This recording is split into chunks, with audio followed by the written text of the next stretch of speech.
Kërkesën që e patën të martën ju plotësua të mërkurën. Por deputetët opozitarë su paraqetën fare në dëgjimin publik për një nga projektligjet më të kontestuara në vend. Për byron për konfiskimin e pasurisë pa justifikueshme, sipas tyre dëgjimi publik duhet të jetë i nxituar, andaj kjo që edhe arsyeja e mos pjesëmarrjes. E nga ata që fillimisht i thanë jo, patën një kritik për anëtarët që s'qenë prezent. Dhe po të japëm kohë, ata prapë do ta sabotojnë e njëjtë, sepse interesi i tyre është pikërisht sabotimi i këtij projektligji.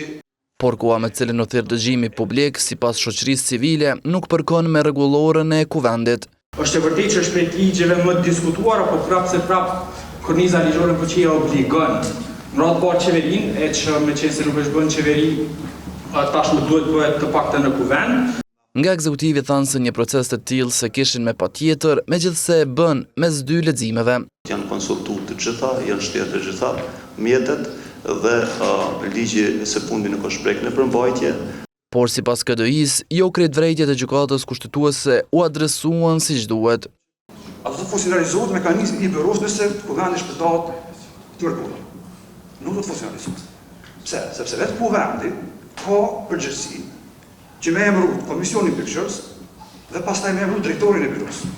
Veç se kjo analizë dikujt nga pushteti, më shumë se profesionale ju duk si kure opozitës. Nuk ndjeva mallë sinqerisht për kolegët nga opozita, sepse i zëvendësua densisht. Andaj edhe byroja për pushtetin konsiderohet e domosdoshme. Në rënon për të adresuar në kuptimin e drejtësisë keshpëdorimin në nivele të tilla.